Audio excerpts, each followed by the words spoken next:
জয় মোহিনী একাদশী ব্রত মাহাত্ম্য কি জয়। কূর্মপুরাণে বৈশাখ শুক্লপক্ষের মোহিনী একাদশীর ব্রত মাহাত্ম্য বর্ণনা করা হয়েছে।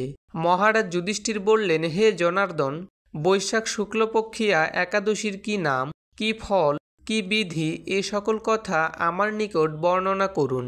উত্তরে ভগবান শ্রীকৃষ্ণ বললেন, হে ধর্মপুত্র, আপনি আমাকে যে প্রশ্ন করেছেন, পূর্বে শ্রী রামচন্দ্র বৈশিষ্ট্যের কাছে এই একই প্রশ্ন করেছিলেন।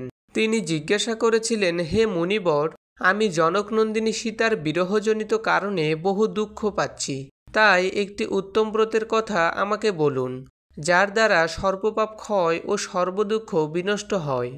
এই কথা শুনে বৈশিষ্ট্যদেব বললেন, হে রামচন্দ্র, তুমি উত্তম প্রশ্ন করেছ। যদিও তোমার নাম গ্রহণেই মানুষ পবিত্র হয়ে থাকে, তবুও লোকের মঙ্গলের জন্য তোমার কাছে সর্বশ্রেষ্ঠ ও পরম পবিত্র একটি ব্রতের কথা বলছি। বৈশাখ মাসের শুক্লপক্ষিয়া একাদশী মোহিনী নামে প্রসিদ্ধা। এই ব্রত প্রভাবে মানুষের সকল পাপ, দুঃখ ও মোহজাল অচিরেই বিনষ্ট হয়। তাই মানুষের উচিত সকল পাপক্ষয়কারী ও সর্বদুঃখ বিনাশী এই একাদশী ব্রত পালন করা। একাগ্রচিত্তে তার মহিমা তুমি শ্রবণ করো। এই কথা শ্রবণ মাত্রেই সমস্ত পাপ বিনষ্ট হয়। পবিত্র সরস্বতী নদীর তীরে ভদ্রাবতী নামে এক সুশোভনা নগরী ছিল। চন্দ্রবংশজাত ধৃতিমান নামে এক রাজা সেখানে রাজত্ব করতেন।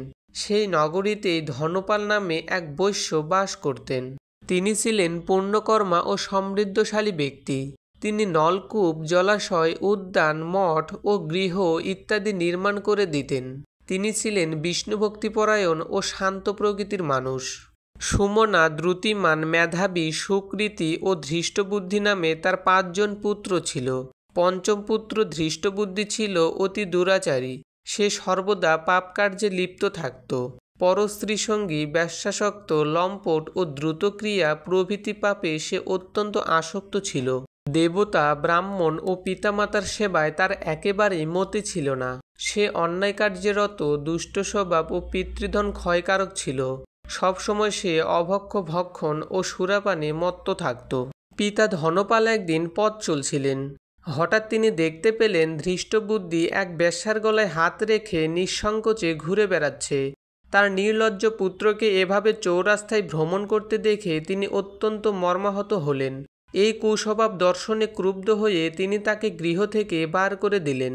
তার আত্মীয় স্বজনও তাকে পরিত্যাগ করল। সে তখন নিজের অলঙ্কারাদি বিক্রি করে জীবন অতিবাহিত করত। কিছুদিন এইভাবে চলার পর অর্থাভাব দেখা দিল। ধনহীন দেখে সেই বেশ্যাগণ তাকে পরিত্যাগ করল। অন্ন বস্ত্রহীন ধৃষ্টবুদ্ধি ক্ষুধাতৃষ্ণায় অত্যন্ত কাতর হয়ে পড়ল। অবশেষে নিজের গ্রামে সে চুরি করতে শুরু করল। একদিন রাজপ্রহরী তাকে ধরে বন্দি করল, কিন্তু পিতার সম্মানার্থে তাকে মুক্ত করে দিল। এভাবে বার কয়েক সে ধরা পড়ল ও ছাড়া পেল, কিন্তু তবুও সে চুরি করা বন্ধ করল না। তখন রাজা তাকে কারাগারে বদ্ধ করে রাখলেন। বিচারে সে কশাঘাত দণ্ডভোগ করল। কারাভোগের পর অনন্য উপায় ধৃষ্টবুদ্ধি বনে প্রবেশ করল। সেখানে সে পশু পাখি বধ করে তাদের মাংস ভক্ষণ করে অতি দুঃখে পাপময় জীবনযাপন করতে লাগল। দুষ্কর্মের ফলে কেউ কখনো সুখী হতে পারে না, তাই সেই ধৃষ্টবুদ্ধি দিবারাত্রি দুঃখ শোকে জর্জরিত হল। এভাবে অনেক দিন অতিবাহিত হল।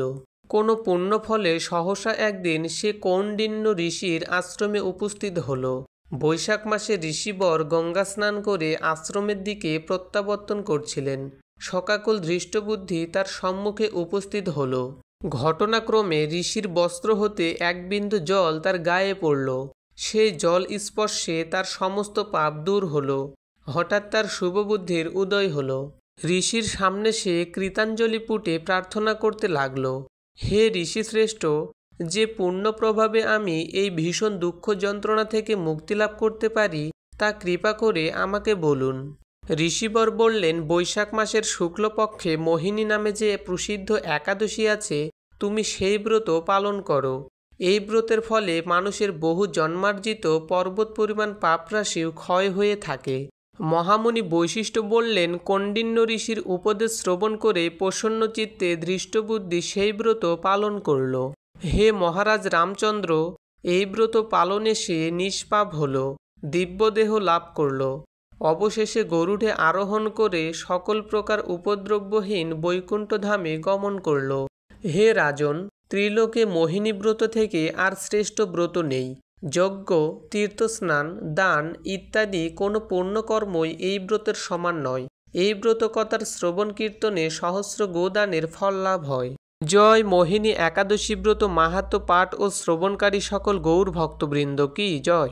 হরে কৃষ্ণ। সুপ্রিয় সুধী ভক্তবৃন্দ, এরকম সনাতন ধর্মীয় নিত্য নতুন ভিডিও পেতে আমাদের চ্যানেলটি সাবস্ক্রাইব করে পাশে থাকুন। হরে কৃষ্ণ।